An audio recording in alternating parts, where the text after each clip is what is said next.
Abusia for Chinese government na scrap tariffs bia eda Ghana goods are exported to China. Inti ene ya me do ka say Chinese for and I say China for say any goods bia ye befa and I say be exported from Ghana to China no tariffs bia ena so Zoomlion so contract with the government na expire. Government is unrenew. President John Dramani Mahama said that Zoomlion contract will not be renewed. 64 radio stations at the NCA, so a shutting it down. And the President John Dramani Mahama, I intervene. He said, press freedom. 64 radio stations, you know, almost some bounce back, no mumba, MBA Juma. Abusia, Honorable Sam Nate George, I say, President, I intervene, but Oma, 64 radio stations, you know, 30 days, say, complying with sanctions are yet a move face, you know. So man to me, they will be shut down again. Abusia, without wasting my time, subscribe to your YouTube channel, name your notification button also. San ye drop video biya now so when you be Abusia channel ne FOK Studios. FOK Studios. Intimpacho. But say subscribe, no me notification button also. San ye drop video biya now so when you be Abusia without wasting my time. Yen Shase. Abusia say me no can say China for say bibia Ghana for edible free Ghana idea kwa China bia free no tariffs. China for scrap tariffs what Ghana that Ghana so goods are exported from Ghana to China no. The Chinese government and they say Ghana for exporting goods beyond person with the baby are free. No ka yepa say omoye say yes exporting your money free but mo hwe na busia omo nkoka say ye importing nyama from China to Ghana free and yes I nyoma bebegu ano bibia ni wa ye betumi ayusu ye Ghana for yesu ye betumi ayebi but so omo ka say we should export everything from Ghana to China free. I think it's a good thing. I don't know about exporters, almost exporting yama from Ghana to China, no, almost so because gone where the days now could just cow ports near that, but through the government negotiation near that, and then 12 June 2025, the government of China government, and the Ghana government, according to agreement, say, you see, I know so what the yama free Ghana. What they call China a free export tariffs bia and so ubitia shipping but who could do tariffs bia and so tax bia and that's why and also as a free China so eba no abusia Zoomlion company limited so say omo contract na wu nti omo hwe say anka why for ebe renew at the Youth Employment Agency. But see, I mean, no can say the Youth Employment Agency for Selmun renew contract in Ibium. I think President John Dramani Mahama the Sukurabe can say, Sir Zoomlion contract no, nya dia ombe renew bium because Abusa Obekaya and Chebia and a news about say Zoomlion Company Limited, amount for particularly on Papa the cleanliness of the environment, you know. Conform the Sikano Mojano. Or was singlet. Amount for the Blomunam Krum and Humache. Several times the moon amount for Omunam Kruma Humache. Mammy for no more problem. But I was Sika Mojano. A fear to say or was singlet. But Zoomlion Company Limited and Equator contract no this here no abrenko for sika fia to so was singlet. And this here the government of Ghana. Why a boss? Malik Basantali Nemfitias or Cassa on sign beam. But I was time no contract in a view or work a crab, but see I'm no Casa. President John Dramani Mahama Sweden and Robert to me say, and the equity or China equity sa contract no.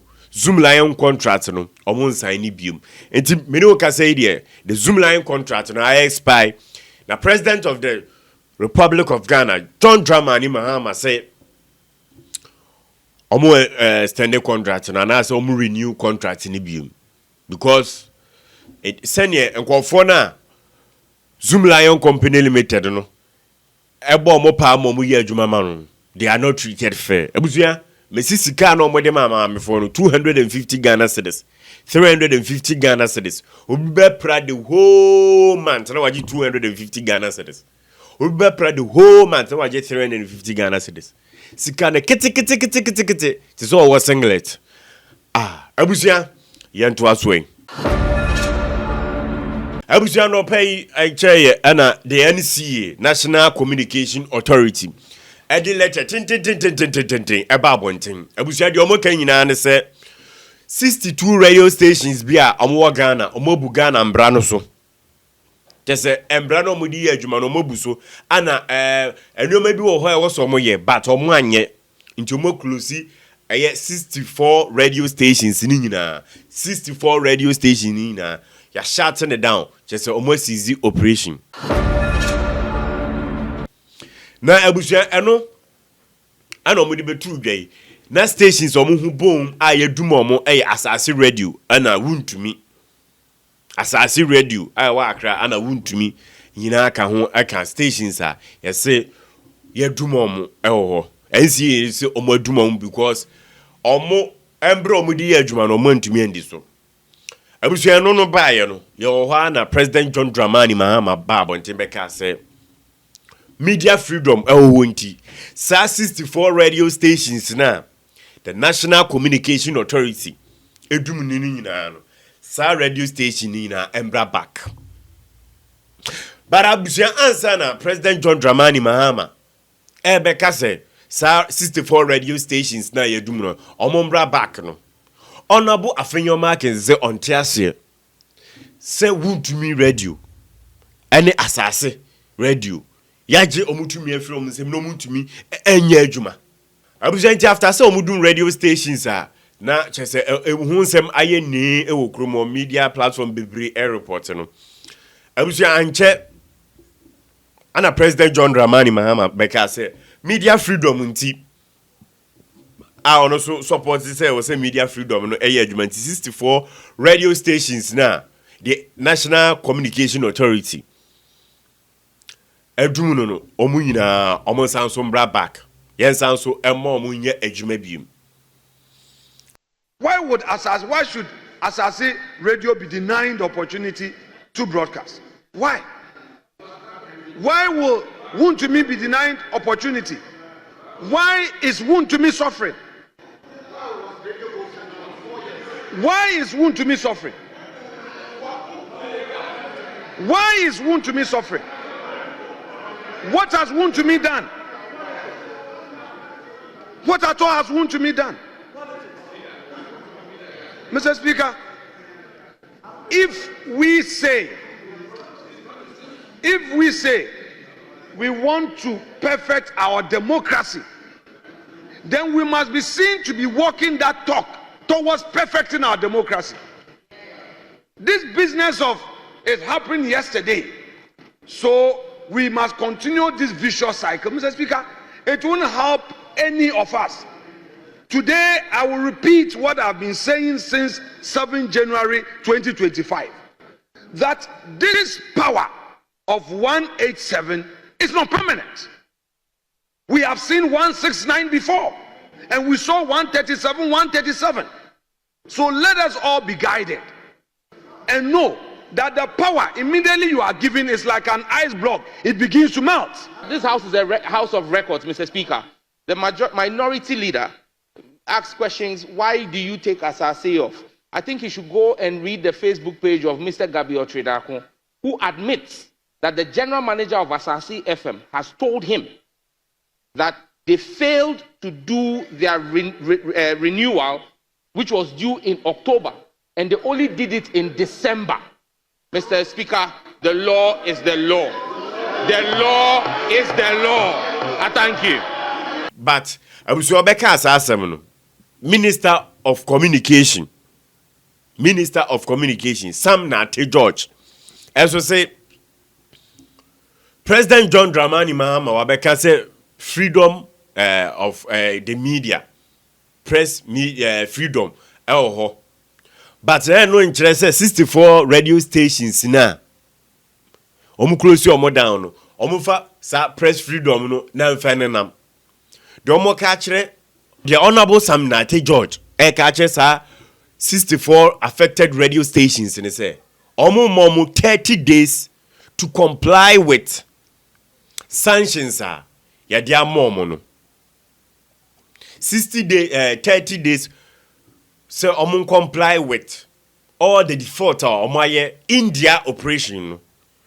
But so ntumi uncorrect it and I say renew be no ntumi renew se payment be no ntumi pay and I say no more so ye no so ntumi anye within 30 days e be san so ahyache omo down.